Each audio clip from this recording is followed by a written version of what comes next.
Right now, more than half the people who think they'll pick their own retirement date are wrong, and the average miss isn't a few weeks, it's years.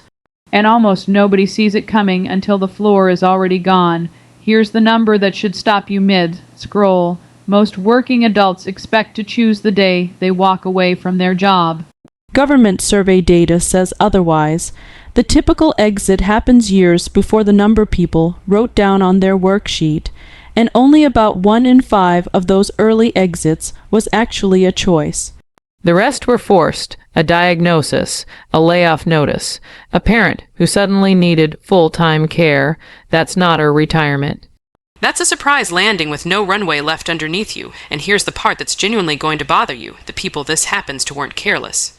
Most of them had done the homework, a tracked savings percentage, a target birthday circled on a calendar. A number they were chasing. What almost none of them built was a second plan for the version of the story where the calendar gets ripped up early. I've spent the last several weeks buried in the primary research on this, the big annual confidence surveys from retirement think tanks, the government trust fund reports, the major brokerage white papers from the firms that manage trillions in retirement accounts, and a stack of academic papers that rarely make it past a footnote in mainstream financial media. And what emerged wasn't a single problem. It's 3 distinct forces, each one capable by itself of wrecking a retirement, and together they're stacking up across the exact same 15-year stretch that covers nearly everyone currently in Their late 30s through their late 50s. I'm going to walk you through all 3 of them. And I'll explain exactly why the advice you've heard 1,000 times, max the account, wait for the right age, lean on a fixed withdrawal percentage, is missing an entire chapter. The chapter where you don't get to pick your exit, because statistically the odds say you probably won't. Why does this catch so many smart, careful people off guard? Because retirement planning is dressed up to look like arithmetic, the kind you can solve once and file away. Punch in a balance, a savings rate, an assumed return, a target year, and out comes a number. The number looks solid. You breathe.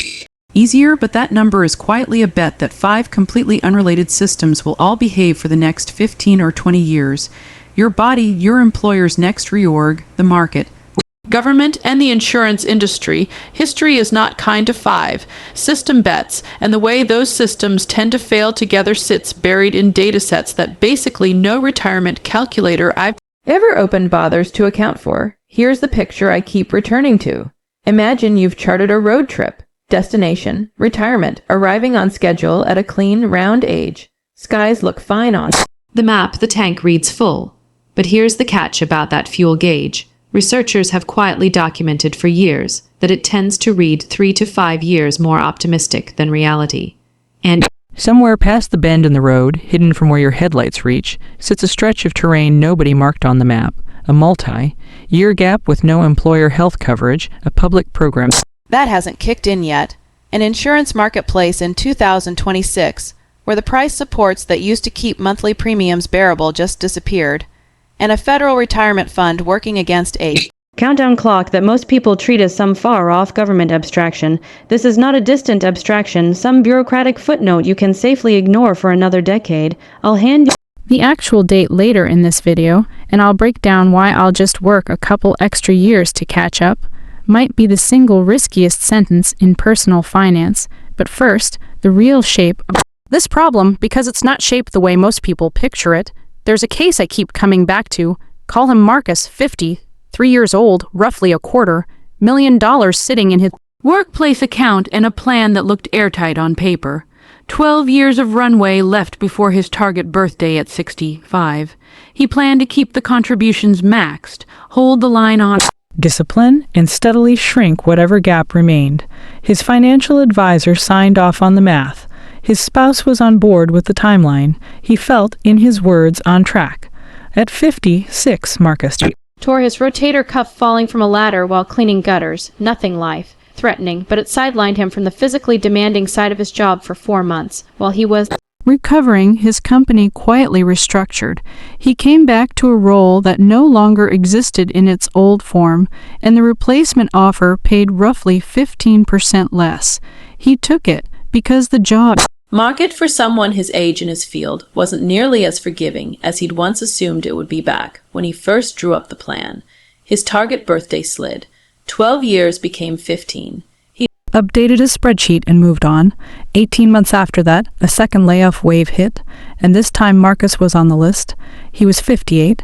He had roughly 14 months of cash outside. His retirement account and his workplace savings couldn't be touched without a penalty for 18 more months. His spouse, 55, had been out of the paid workforce for a decade caring for family. Marcus wasn't reckless. His math was correct. His timeline just wasn't in charge. His story didn't end in disaster. He found his footing eventually, picked up consulting work, and trimmed the household budget harder than he'd ever had to before. But notice what actually broke, not the arithmetic. The arithmetic was fine. What broke was the silent assumption baked into every spreadsheet that nothing would knock the trajectory sideways before the target date arrived. Something did 3 years early, and the space between 58 and 65 ended up costing far more than any work she'd had budgeted for. Here's the twist I want you sitting with. You've probably assumed the core issue is that people simply don't save enough. That's real, but it's not the deepest layer. The deeper issue is this. Nearly every retirement plan gets built around a finish line most people will never reach purely on their own terms. You can save the textbook. Perfect amount. For a retirement that starts at 67 and still land short because your actual start date showed up unannounced at 61 and nothing in your model was built to expect the early arrival. Government survey data consistently shows a majority of workers stop working earlier than their stated plan, most often for reasons outside their control. Large-scale retirement studies put the typical actual exit age a full 3 years ahead of the commonly cited traditional benchmark. Among people who left early, health issues topped the list of reasons, with job loss and caregiving close behind. Only a small minority, roughly 1 in 5, left early purely because they'd hit their number and chose to. Confidence surveys from major retirement research groups show workers expect on average to retire around 65. The actual median exit lands closer to 62. That 3-year gap between plan and reality has held steady across decades of surveys through different economies, different generations, different headlines. Here's a related trap. 3 out of 4 current workers say they intend to earn income during retirement to help bridge any shortfall. Fewer Then 1 in 3 retirees actually manage to pull that off. The idea of patching the hole with part-time work sounds tidy right up until you're 60. 2, with a new physical limitation in the local job market has quietly moved on without you. Every single day, thousands of Americans exit the workforce for good. The overwhelming majority didn't choose the date on the calendar, so check your own runway right now, because what comes next changes the actual dollar figure you need to be planning around, and it's not a minor adjustment. Let me introduce a second thread, one I'll return further down since it grounds all of this in something real. A friend, I'll call her Alina, is 52. She works with a financial advisor, has roughly $340,000 saved, a target retirement age of 65 and a believable path to $800,000 by then. She's organized, thorough, has done more homework than almost anyone I know personally. I'll return to her numbers shortly because they illustrate something important. Before that, though, the 3-part cost trap. This is the second mechanism, and it inflicts the heaviest damage on people who genuinely make it close to their planned finish line. 3 separate costs converge at almost the exact moment someone exits the workforce. Individually, each is manageable. Together, they're why a majority of new retirees report being blindsided by how expensive the transition actually was. Cost 1, the healthcare bridge. This is the window between the statistically typical exit age of 60, 2, and the start of public health coverage at 65, roughly 3 years, and here's what that window costs right now. Enhanced subsidies that had kept marketplace insurance affordable for years quietly expired at the close of last year and weren't renewed. That means the old subsidy cliff is back in force.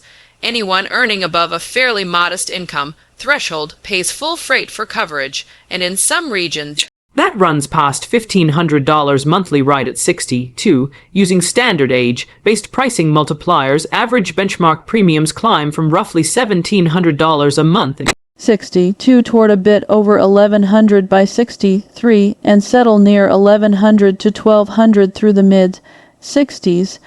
That's $12,000 to $13,000 a year per person in Premiums alone, before deductibles, before copays, before a single prescription. One major brokerage research pegs average lifetime health care spending for a couple retiring at 60. 5 new $330,000 covering premiums, out-of-pocket costs, and prescriptions, and that figure still excludes long-term care entirely, which deserves its own video. Exit at 62 instead of 65. And you're layering roughly $36,000 in unbudgeted premium costs onto the very front end of retirement, exactly when the risk from a poor early sequence of returns runs highest, and every withdrawn dollar loses any chance to compound. If you've got a spouse in the same boat, double almost every figure in that paragraph, because marketplace plans price per person, not per household. Healthcare gap doesn't wait for you to be ready for it. Cost 2, Social Security timing. Claim before your full retirement age and your monthly check gets permanently trimmed by as much as 30%. For most people working today, full retirement age sits at 67. Wait until 70 and your benefit tops out around 124% of the full amount, with no further growth after that. This year, the top monthly payout for someone claiming right at full retirement age runs a bit over $4,000. Push it to 70 and it's closer to 50, 100. Claim at 62 instead, and that maximum drops to roughly $2,700 a month for life. That's not a scheduling choice. That's a permanent income decision, unlike a portfolio. This benefit cannot hit zero, and it cannot crash in a bad market year. Delay past full retirement age, and you're earning a guaranteed 8% increase per year, backed by federal law. No index fund anywhere on earth offers a guaranteed 8% just for patients. Cost 3 is the quiet one because it never arrives as a bill. It's the compounding you simply never got to keep. Half a decade of missing contributions, stacked on top of half a decade of missing growth. Take a moderate earner pulling $120,000 a year, saving 15% $18,000 annually. Lose the 5 years between 60 and 65, and that's $90,000 in raw contributions gone, which at an average 8% return would have compounded to roughly $135,000 by the finish line. Layer on the growth. You lose on money you already had, $400,000 sitting at age 60, left alone for 5 more years at 8%, becomes roughly $611,000. Forced out at 60 instead, you retire with $400,000 from that pot, not $611,000. At a standard 4% withdrawal rate, that gap alone costs you close to $8,500 in annual income year after year for as long as you live. Quick pause. If this kind of breakdown is useful to you, tap like on this one. It genuinely helps the channel reach more people who need to see it. So, tallying the 3-part cost trap, the healthcare bridge adds roughly $36,000 in unplanned premiums during those opening 3 years alone. Claiming the government benefit too early permanently shrinks monthly income, potentially by hundreds or even over $1,000 a month for as long as a person lives, and the 5-year compounding shortfall can exceed $300,000 for a median earner's trajectory.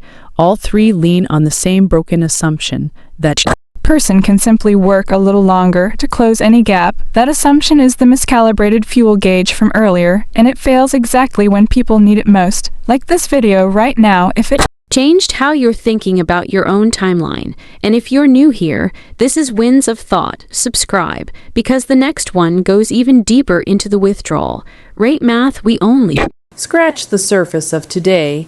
Now go check your own retirement runway starting today.